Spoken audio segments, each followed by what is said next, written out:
Hi everyone, thanks for stopping by. Today I'm going to show you how I made these test tube vases. I call this the box style because it's made from a simple box. I do a lot with the test tubes and the vases. I just really like them and they're a good seller.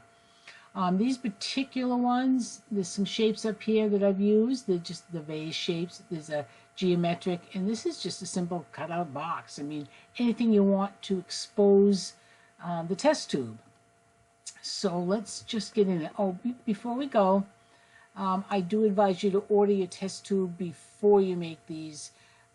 Your width is going to be different, your length, all of that matters, and it matters mostly on the width of the box and the size of the hole at the top, because you do want the test tube to hang and the lip will catch it at the top, otherwise it's just going to fall through.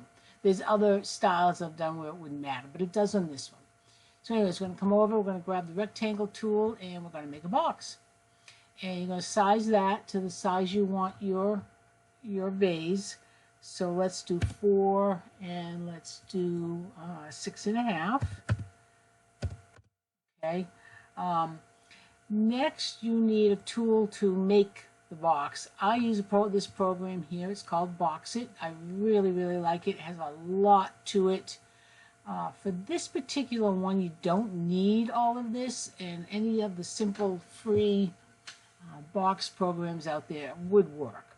So we set my material thickness right here, 0.23. That's what my wood is. Your tab width, that's what these are right in here. And you can make it wider, you can add more, it's up to you again. That's a look. Your cutting kerf, that's what's on your machine. You have to set that for you. Box height, in my case, it's actually the thickness, the width. So I set that at 1.5, and I do want a lid top and bottom. You can hit none and you would get a straight edge across here, but we want that lid.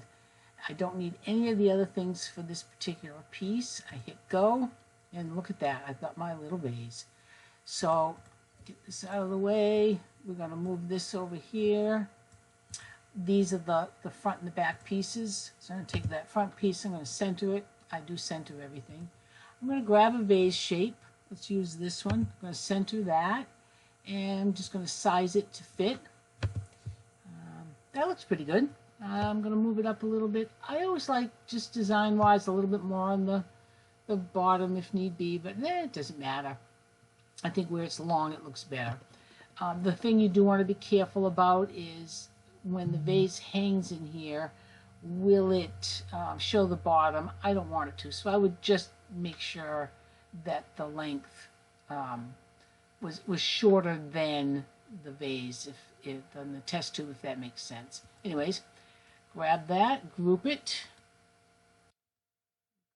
together, move that out of this way.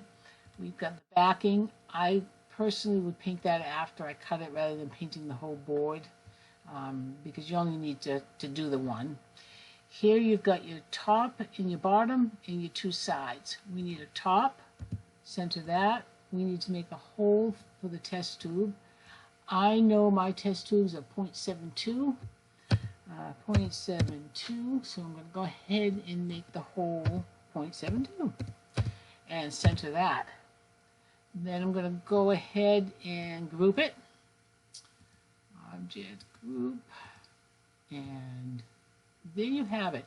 If you want to add any other decorations, if you want to add some etching, you want to put your logo on the back, you want to put a message on the front, it's whatever you want to do. Make sure it's all hairline. The pieces I added were not, so now they are. And change it to red if you need to. And there's your vase. How simple was that? So anyways, I will have a file or two on my website that you can purchase if you want, if you don't want to try to make this yourself. But it will be limited because it's to the wood that I make, the size that I like, and the vase that I buy. And you might not want that. This is really easy. So I'd say give it a go, try it. I just hope this inspired you a little bit to try and make your own. Go ahead, if you would be so kind as to like this, subscribe. I'm brand new at this. I'm begging for you to do that so that I can grow this channel somewhat. Okay, thank you for looking. I hope you have a very creative day. Thank you.